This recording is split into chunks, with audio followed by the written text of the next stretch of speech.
அன்பான கர்த்தருடைய பிள்ளைகளே, உங்கள் யாவரையும் ஆண்டவராகிய இயேசு கிறிஸ்துவின் நாமத்தில் மீண்டும் ஒரு காணொளி வழியாக சந்திப்பதில் நான் மிகுந்த மகிழ்ச்சி அடைகிறேன். இன்றைக்கு பாருங்க, மத்தேயு 5ஆம் அதிகாரம் 7ஆம் வசனத்தை நாம் தியானிக்க போகிறோம்.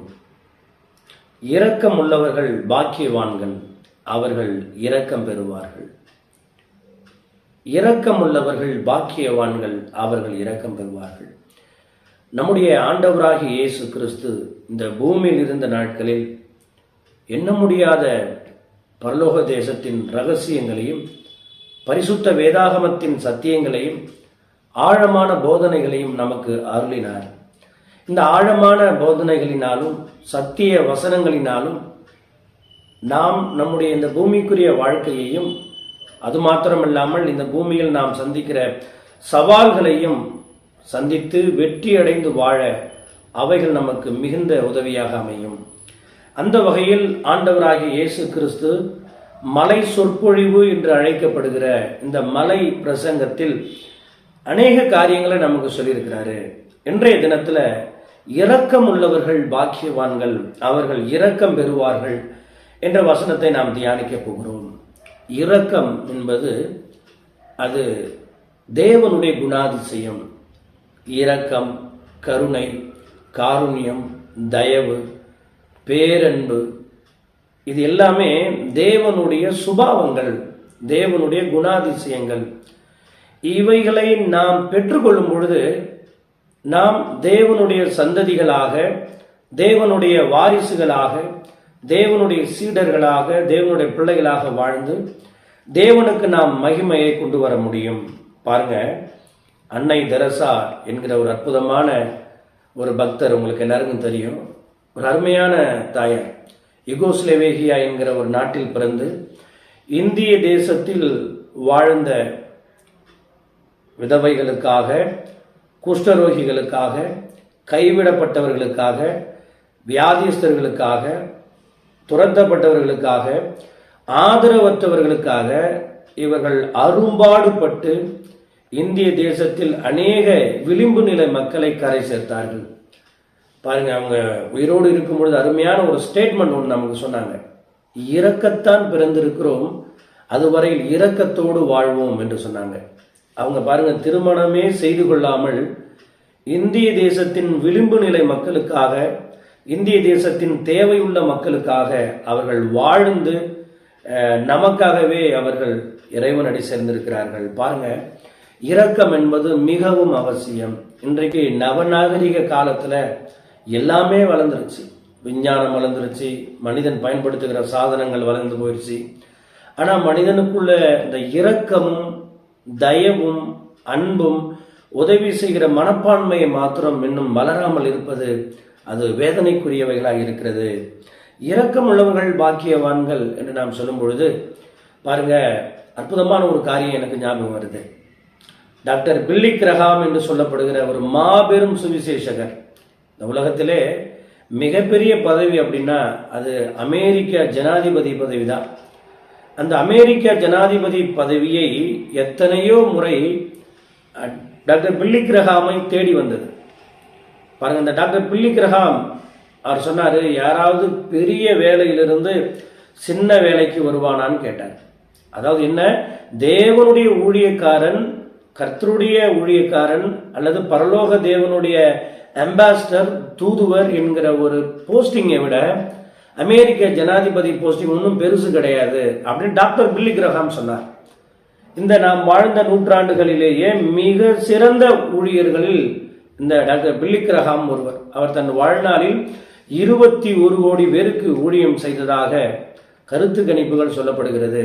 இவ்வளவு மகா பெரிய தேவனுடைய ஊழியர் அவர் ஒரு முறை ஒரு வார்த்தையை சொல்லுகிறார். என்ன சொல்றார் அப்படின்னா, நான் எல்லா தேசங்களிலும் ஊழியம் செய்திருக்கிறேன், பல கோடி மக்களுக்கு சுவிசேஷம் அறிவித்திருக்கிறேன், இப்படி நான் சொல்றதுனால நான் பரலோகம் போயிட மாட்டேன்.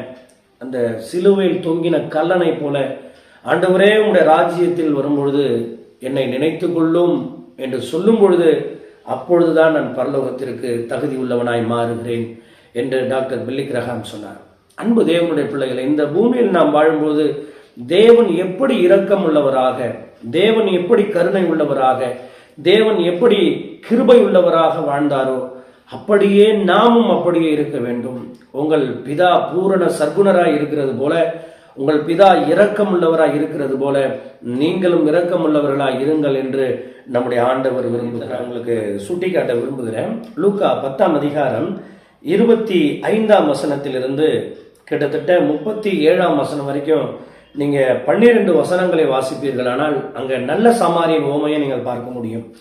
அங்க இருக்கிற வசனங்களை நான் உங்களுக்கு சீக்கிரமா வாசிக்கிறேன்.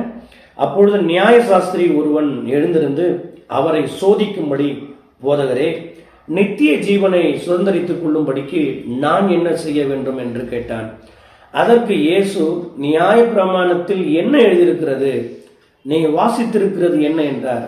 அவன் பிரதியுத்தரமாக, உன் தேவனாகிய கர்த்தரிடத்தில் உன் முழு இருதயத்தோடும் உன் முழு ஆத்துமாவோடும் உன் முழு பலத்தோடும் உன் முழு சிந்தையோடும் அன்பு கூர்ந்து உன்னிடத்தில் நீ அன்பு கூறுவது போல பிறனிடத்திலும் அன்பு கூறுவாயாக என்று எழுதியிருக்கிறது என்றான். அதற்கு அவர் அவனை நோக்கி, நிதானமாய் உத்தரவு சொன்னாய், அப்படியே செய், அப்பொழுது பிழைப்பாய் என்றார். இப்பதான் முக்கியமான காரியத்தை நீங்க கவனிக்கணும். அவன் தன்னை நீதிமான் என்று காண்பிக்க மனதாய் இயேசுவை நோக்கி, எனக்கு பிறன் யார் என்று கேட்டான்.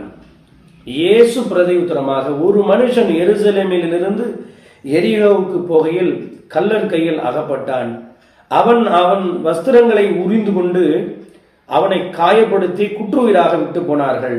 அப்பொழுது தற்செயலாய் ஒரு ஆசாரியன் அந்த வழியே வந்து அவனை கண்டு பக்கமாய் விலகி போனான். அந்தபடியே ஒரு லேவியனும் அந்த இடத்துக்கு வந்து அவனை கண்டு பக்கமாய் விலகி போனான். பின்பு சமாரியன் ஒருவன் பிரயாணமாய் வருகையில் அவனை கண்டு மனதுருகி கிட்ட வந்து அவனுடைய காயங்களில் எண்ணெயும் திராட்சை ரசமும் வார்த்து காயங்களை கட்டி அவனை தன் சுய வாகனத்தின் மேல் ஏற்றி சத்திரத்துக்கு கொண்டு போய் பராமரித்தான். அவனை மறுநாளிலே தான் புறப்படும் போது 2 பணத்தை எடுத்து சத்திரத்தான் கையில் கொடுத்து, நீ இவனை விசாரித்துக்கொள், அதிகமாய் ஏதாயிலும் இவனுக்கு செலவழிந்தால் நான் திரும்பி வரும்போது அதை உனக்கு தருவேன் என்றான். இப்படி இருக்க பாருங்க, இப்படி இருக்க கள்ளர் கையில் அகப்பட்டவனுக்கு இந்த 3 பேரில் எவன் பிறனா இருந்தான், உனக்கு எப்படி தோன்றுகிறது என்றார். அதற்கு அவன், அவனுக்கு இரக்கம் செய்தவனே என்றான். அப்பொழுது இயேசு, நீயும் போய் அப்படியே செய் என்றார். இன்றைக்கு நிறைய பேர் இந்த நல்ல சமாரியனை மட்டுமே பேசிடுவாங்க. ஆக்சுவலி ஆண்டவராகிய இயேசு கிறிஸ்து எங்கெல்லாம் ஓமையை சொன்னாரோ, எங்கெல்லாம் பேரபிளை சொன்னாரோ, அதற்கு முன்னாடி அவரை யாராவது ஒருத்தவங்க கேள்வி கேட்டிருப்பாங்க. இயேசு அந்த கேள்விக்கு தான் ஓமையாக பதிலை அளித்திருப்பார். மேலும் கேள்வி கேட்டவர்களையும் இயேசுவும் கேள்வி கேட்டிருப்பார். இதுதான் ஒரு நியாய சாஸ்திரி வந்து ஆண்டவரை சோதிக்க வரான். ஆண்டவரை சோதிக்க வந்து, ஆண்டவரே, நித்திய ஜீவனை சுதந்திரித்துக் கொள்ள நான் என்ன செய்ய வேண்டும் என்றார். அதற்கு ஆண்டவர் சொன்னார், சரிப்பா, நீ நியாய பிரமாணத்தில் என்ன வாசித்திருக்கிற, என்ன எழுதியிருக்கிறதுன்னு கேட்டார். What is the main commandments in law அப்படின்னு கேட்டார். அதற்கு இவன் நியாய சாஸ்திரியா இருக்கிறதுனால யூதர்கள் இஸ்ரவேலர்கள் எல்லாருக்கும் அது அறியும். உன் தேவனாகிய கர்த்தரிடத்தில் உன் முழு இருதயத்தோடும் முழு பலத்தோடும் முழு ஆத்துமாவோடும் முழு சிந்தையோடும் அன்பு கூர்ந்து உன்னிடத்தில் நீ அன்பு கூறுவது போல பிறனிடத்திலும் அன்பு கூறுவாயாக, இதுதான் பிரதானமான கற்பனையாக இருக்கிறதுன்னு பதில் சொல்லிட்டான். உடனே மறுபடியும் பாருங்க, ஆண்டவர் சொல்றாரு, நீ அப்படியே போய் செய்வோம், தேவனிடத்தில் அன்பு கூறுன்றார். இதோட அந்த நியாய சாஸ்திரி திருப்தி அடையல. தன்னை நீதிமானாய் காண்பிக்க விரும்புகிறான், தன்னை ஒரு பெரியவனாய் காண்பிக்க விரும்புகிறான். அத்தனை பேரும் கூடியிருந்த கூட்டத்தில் தன்னை பெரியவனாக காண்பிக்க முயற்சித்து, ஆண்டவரே, போதகரே, எனக்கு பிறன் யார்? இந்த பிறன் என்கிற வார்த்தைக்கே தமிழ்ல என்ன வார்த்தை சொல்லலாம் அப்படின்னா, அயலகத்தார்னு சொல்லலாம். அப்படி இல்லைன்னா என்மேல் அக்கறை உள்ளவர் யார், என்மேல் கரிசனை உள்ளவர் யார்? எனக்கு ஒரு துன்பம் ஏற்படும் பொழுது, எனக்கு ஒரு துயரம் ஏற்படும் பொழுது, எனக்கு ஒரு நெருக்கமும் இன்னல்களும் ஏற்படும் பொழுது அது தனக்கே ஏற்பட்டது போல உணர்ந்து எனக்கு உதவி செய்பவன் யார் என்பதுதான் அதனுடைய பொருள். Who is my neighbor? Who has concern over me? Who is carrying me? இதுதான் அதனுடைய அர்த்தம். உடனே ஆண்டவர் பாருங்க, உடனே ஒரு ஓமையை சொல்றார். ஒரு மனுஷன் எருசலேமில் இருந்து எரிகோவுக்கு வரான். உங்களுக்கு தெரியும், எருசலேம் ஒரு மலைகளின் நகரம், எரிகோ ஒரு பள்ளத்தாக்குகளின் நகரம். எருசலேம்ல எல்லாமே இருக்கு, ஒரு மனிதனுக்கு தேவையான எல்லாமே எருசலேம்ல இருக்கு. தேவாலயம் இருக்கு, மன்னர்கள் இருக்கிறாங்க, ராஜதானி பட்டணம். அவன் கீழே வருவதற்கான எந்த தேவையும் இல்லை. ஒரு உயர்ந்த அனுபவத்தில் இருக்கிற ஒரு மனிதன் கீழான அனுபவத்திற்கு வர வேண்டிய எந்த அவசியம் இல்லை. ஆனாலும் ஏதோ ஒரு சூழ்நிலையில அவன் அப்படியே கீழே எரிகோவுக்கு வர வழியில கல்லர்கள் வழியிலே நின்று கொண்டு அப்படியே எப்படி வழியருகே விதைத்த விதைகளை பறவைகள் கொத்தி சென்றதோ அதே போல வழியருகே நின்று கொண்டிருக்கிறார்கள் கல்லர்கள். யார் வருவான்னு பார்த்தா இவன் வந்துட்டு இருக்கான். இவன் வஸ்திரங்களை உரிந்து கொண்டு அடித்தார்கள். நீங்க ஒரு திருட போறான்னா முதல்ல நம்மளை அடிச்சு போட்டுட்டு தான் எடுப்பான். ஆனா இங்க பாருங்க, வஸ்திரங்களை உரிந்து கொண்டு எடுத்துக்கிட்டு அடிச்சிருக்கான். பாருங்க, இது எதை காண்பிக்கிறது அப்படின்னா, இது ஒரு அவமானத்தை கொண்டு வருகிறது. வஸ்திரம் இல்லாத வாழ்க்கை அவமானத்தை கொண்டு வருகிற வாழ்க்கை. பிசாசும் அப்படிதான், நமக்குரியவர்களை எடுத்துக்கிட்டு தான் அவன் நம்மளை அவமானப்படுத்த விரும்புவான்.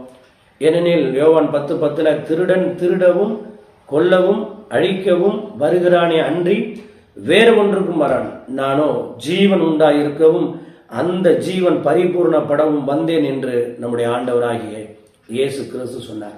அப்படி வருகிற வழியில அவனுடைய வஸ்திரங்களை உரிந்து கொண்டு அவனை குற்றுயிராக விட்டு போனார்கள். ரத்த வெள்ளத்துல மிதக்கிறான்.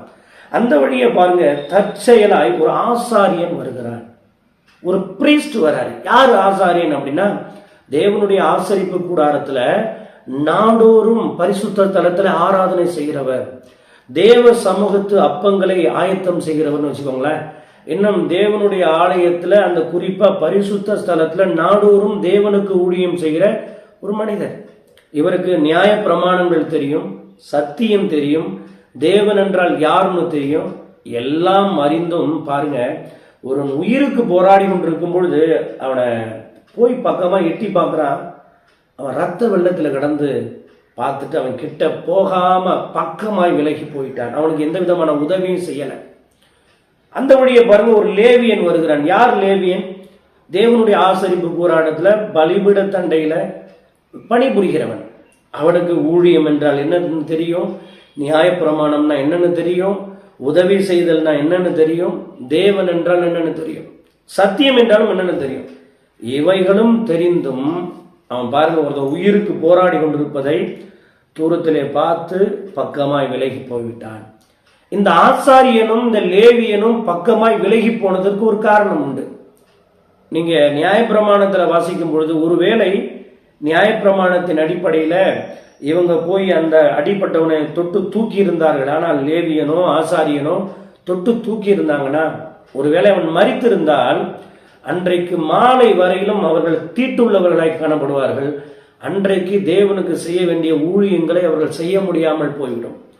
இப்படியும் ஒரு காரணம் இருக்கிறது. லேவியனும் ஆசாரியனும் விலகி போவதற்கு, அவர்கள் ஒருவேளை அவன் மரித்திருந்தால் தான் தீட்டுள்ளவனாய் மாறி போய்விடுவோம், தேவனுடைய ஊழியத்தை தேவனுக்கு செய்ய வேண்டிய ஆராதனை முறைமைகளை செய்ய முடியாமல் போய்விடுமோ என்ற ஒரு அச்சம் அவர்களுக்கு இருந்திருக்கலாம்.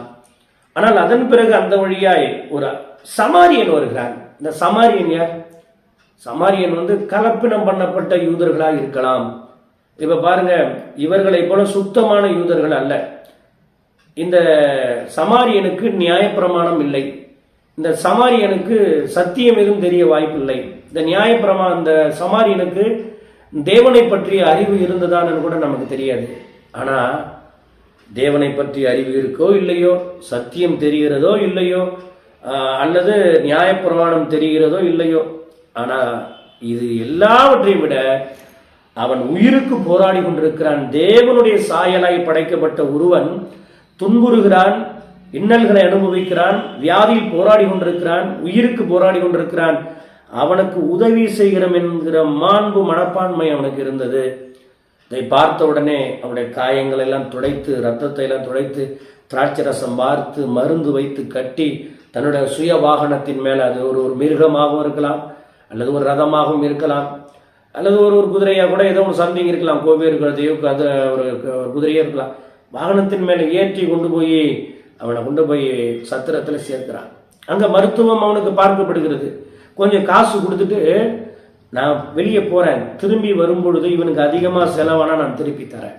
இப்ப இந்த ஸ்டோரியை ஆண்டவர் சொல்லி இந்த நியாயசாஸ்திரியை பார்த்து கேட்கிறார். ஆண்டவர் விளக்குவாருங்க. மறுபடியும் ஆண்டவர் ஒரு கேள்வி கேட்பார். இந்த உலகத்துல ஆண்டவர் கேள்வி கேட்க ஒருவராலும் முடியாது. ஏன்னா அவர் அனந்த ஞானம் உள்ளவர், அவர் மிகுந்த கிருபை உள்ளவர், அவர் மிகுந்த அறிவு உடையவர், அவர் ஞானத்தின் ஊற்று, the fountain of wisdom, the fountain of knowledge.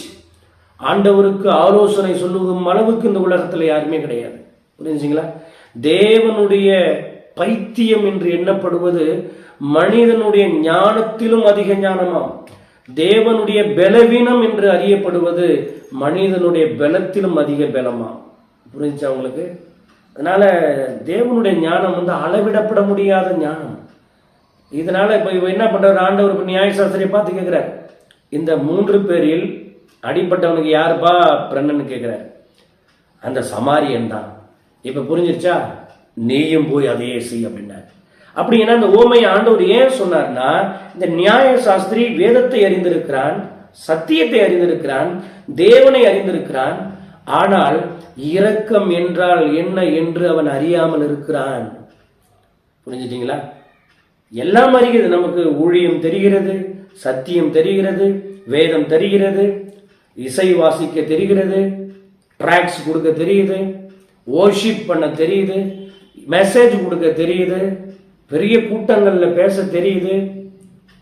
ஆனா இரக்கம் என்றால் என்ன என்று தெரியாம இருக்கிறாயே அப்படின்னு தான் ஆண்டவர் நம்மளை பார்த்து கேட்கிறார். இரக்கம் ரொம்ப அவசியங்க. நியாய தீர்ப்புக்கு முன்புதான் இரக்கம் மேன்மை பாராட்டுங்க. இன்னொரு எடுத்துக்காட்டு கூட நான் உங்களுக்கு சொல்றேன். மத்தேயு 25ஆம் அதிகாரத்துல 31ஆம் வசனத்திலிருந்து 45ஆம் வசனம் வரைக்கும் கிட்டத்தட்ட 14 வசனங்களில ஆண்டவர் மகா பெரிய ஒரு சத்தியத்தை சொல்லி தரார். அன்றியும் மனுஷகுமாரன் தமது மகிமை பொருந்தினவராய் சகல பரிசுத்த தூதரோடும் கூட வரும்பொழுது தமது மகிமையுள்ள சிங்காசனத்தில் விட்டிருப்பார். அப்பொழுது சகல ஜனங்களும் அவருக்கு முன்பாக சேர்க்கப்படுவார்கள்.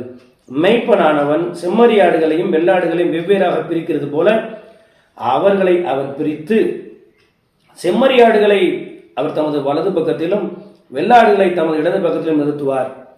அப்பொழுது ராஜா தமது வலது பக்கத்தில் நிற்பவர்களை பார்த்து, வாருங்கள், என் பிதாவினால் ஆசீர்வதிக்கப்பட்டவர்களே, உலகம் உண்டானது முதல் உங்களுக்காக ஆயத்தம் பண்ணப்பட்டிருக்கிற ராஜ்யத்தை சுதந்திரித்துக் கொள்ளுங்கள். ரொம்ப முக்கியமானது. பசியாயிருந்தேன், எனக்கு போஜனம் கொடுத்தீர்கள். தாகமாயிருந்தேன், என் தாகத்தை தீர்த்தீர்கள். அந்நியனாயிருந்தேன், என்னை சேர்த்து கொண்டீர்கள். வஸ்திரம் இல்லாதிருந்தேன், எனக்கு வஸ்திரம் கொடுத்தீர்கள். வியாதியஸ்தனாய் இருந்தேன், என்னை விசாரிக்க வந்தீர்கள். காவலில் இருந்தேன், என்னை பார்க்க வந்தீர்கள். அப்பொழுது நீதிமான்கள் அவருக்கு பிரதி உத்தரமாக, ஆண்டவரே, நாங்கள் எப்பொழுது உம்மை பசி உள்ளவராக கண்டு உமக்கு போஜனம் கொடுத்தோம்? எப்பொழுது உம்மை தாகம் உள்ளவராக கண்டு உம்முடைய தாகத்தை தீர்த்தோம்? எப்பொழுது உம்மை அந்நியராக கண்டு உம்மை சேர்த்து கொண்டோம்? எப்பொழுது வஸ்திரம் இல்லாதவராக கண்டு உமக்கு வஸ்திரம் கொடுத்தோம்? எப்பொழுது உம்மை வியாதி உள்ளவராக கண்டு காவலில் இருக்கிறவராகவும் கண்டு உம்மிடத்தில் வந்தோம் என்பார்கள். அதற்கு ராஜா, மிகவும் சிறியவராகி என் சகோதரரான இவர்களில் ஒருவனுக்கு நீங்கள் எதை செய்தீர்களோ அதை எனக்கே செய்தீர்கள் என்று மெய்யாகவே மெய்யாகவே உங்களுக்கு சொல்லுகிறேன் என்றார். அதோட நிற்கல. அப்பொழுது இடது பக்கத்தில் நிற்பவர்களை பார்த்து சொல்றாரு, சபிக்கப்பட்டவர்களே, என்னை விட்டு பிசாசுக்காகவும் அவன் தூதர்களுக்காகவும் ஆயத்தம் பண்ணப்பட்டிருக்கிற நித்திய அக்கினியிலே போங்கள் என்று சொல்லுவார். பசியாய் இருந்தேன், நீங்கள் எனக்கு போஜனம் கொடுக்கவில்லை. தாகமாய் இருந்தேன், நீங்கள் தாகத்தை தீர்க்கவில்லை. அந்நியனாய் இருந்தேன், நீங்கள் என்னை சேர்த்துக் கொள்ளவில்லை. வஸ்திரம் இல்லாதிருந்தேன், நீங்கள் எனக்கு வஸ்திரம் கொடுக்கவில்லை. வியாதி உள்ளவராயும் காவலில் அடைக்கப்பட்டவனாயும் இருந்தேன், நீங்கள் என்னை விசாரிக்க வரவில்லை. அப்பொழுது அவர்களும் அவருக்கு பிரதி உத்தரமாக, ஆண்டவரே, உம்மை பசி உள்ளவராகவும் தாகம் உள்ளவராகவும் அந்நியராகவும் வஸ்திரம் இல்லாதவராகவும் வியாதிப்பட்டவராகவும் காவலில் அடைக்கப்பட்டவராகவும் நாங்கள் எப்பொழுது கண்டு உமக்கு உதவி செய்யாதிருந்தோம் என்பார்கள். அப்பொழுது அவர் அவர்களுக்கு பிரதியுத்தரமாக, மிகவும் சிறியவர்களாகிய இவர்களில் ஒருவனுக்கு நீங்கள் எதை செய்தீர்களோ அதை எனக்கே செய்தீர்கள் என்று மெய்யாகவே உங்களுக்கு சொல்லுகிறேன் என்றார். பார்த்தீங்களா? இது ஜட்ஜ்மெண்ட் தாங்க. இந்த பூமியில இயேசு கிறிஸ்துவை தன்னுடைய சொந்த இரட்சகராக ஏற்றுக்கொள்வது எவ்வளவு அவசியமோ அதை போலவே அவருடைய போதனைகளை பின்பற்றி அவருடைய வார்த்தைகளையும் சத்தியங்களையும் கற்பனைகளையும் நியமங்களையும் நாம் கைக்கொள்ளும் பொழுது நாம் இரக்கம் உள்ளவர்களாக, அன்புள்ளவர்களாக, கிருபை உள்ளவர்களாக, தயவுள்ளவர்களாக நாம் மாற வேண்டும். துன்பப்படுகிற ஒருவனுக்கு நாம் உதவி செய்ய வேண்டும். இதெல்லாம் நினைச்சு பார்க்கணும். இப்ப சத்தியத்தை அறிஞ்சிருக்கிறது பெரிய விஷயம் இல்லை, போதனைகளை அறிந்திருக்கிறது பெரிய விஷயம். அதே நேரத்தில் நாம் இரக்கம் உள்ளவனாக வாழ வேண்டும் என்று ஆண்டவர் எதிர்பார்க்கிறார். ஜட்ஜ்மெண்ட் நாட்கள்ல நாம் செய்த இரக்கம், நாம் செய்த உதவி அன்றைக்கு நினைத்து பார்க்கப்படும். ஆண்டவரே சொல்லிட்டாரு, இந்த சிறியரில் ஒருவர் எனக்கு நீங்க எதை செஞ்சீங்களோ அதை எனக்கே செஞ்சீங்கன்னாரு. பார்த்தீங்களா? அப்ப ஆண்டவர் அதை நினைத்து பார்க்கிறார். இரக்கம் ரொம்ப அவசியம். நியாய தீர்ப்புக்கு முன்பதாக இரக்கம் மேன்மை பாராட்டும். ஆனபடினாலே அன்பான கர்த்தருடைய பிள்ளைகளே, நீங்கள் இரக்கம் உள்ளவர்களாய் வாழ வேண்டும் என்று நான் உங்களை வேண்டிக் கொள்ளுகிறேன். உங்களுக்கு அருகில் இருக்கிறவங்க போய் பாருங்க, அவங்களுக்கு உணவளிங்க. வட இந்தியா ஊழியங்கள்லாம் விசாரித்து பாருங்க. வட இந்தியா ஊழியங்களில் குஜராத், பஞ்சாப், ராஜஸ்தான், உத்தரப்பிரதேசம், பீகார்லாம் ரொம்ப கஷ்டமான ஒரு ஏரியா. அங்கெல்லாம் போங்க, ஒரிசா, இங்கெல்லாம் போய் உதவி செய்யுங்கள். கருணை உள்ளவர்களாக மாறுங்கள். நிச்சயமே ஆண்டவர் உங்களை ஆசீர்வதிப்பார். ஜெபம் பண்ணுவோமா? அன்பின் பரலோக பிதாவே, நல்ல காலை வேளையில் மத்தேயு 5ஆம் அதிகாரத்தில் சொல்லப்பட்டது போலவே இரக்கம் உள்ளவர்கள் பாக்கியவான்கள், அவர்கள் இரக்கம் பெறுவார்கள் என்ற வசனத்தின் நிமித்தம் ஆண்டவரே, நாங்கள் உம்மை போலவே இந்த உலகத்தில் வாழ்ந்து இரக்க சுபாவம் உடையவர்களாய் அநேகருக்கு உதவுகிறவர்களாய் மாற கர்த்தர் எங்களை அப்படிப்பட்டவர்களாய் மாற்றும். எங்கள் கைகளை ஆண்டவரை நீர் திடப்படுத்தும்படிக்காய் ஜெபிக்கிறோம். தொடர்ந்து உங்கள் பிள்ளைகள் எல்லாரையும் ஆசீர்வதியும். இயேசு கிறிஸ்துவின் நல்ல நாமத்தில் பிதாவே, ஆமென். இந்த செய்தி உங்களுக்கு ஆசீர்வாதமாக இருந்ததுன்னா இங்கே இந்த சேனலை, இந்த யூடியூபை சப்ஸ்கிரைப் பண்ணும்படி அன்போடு கேட்டுக்கொள்கிறேன். கர்த்தர் உங்களை ஆசீர்வதிப்பார்.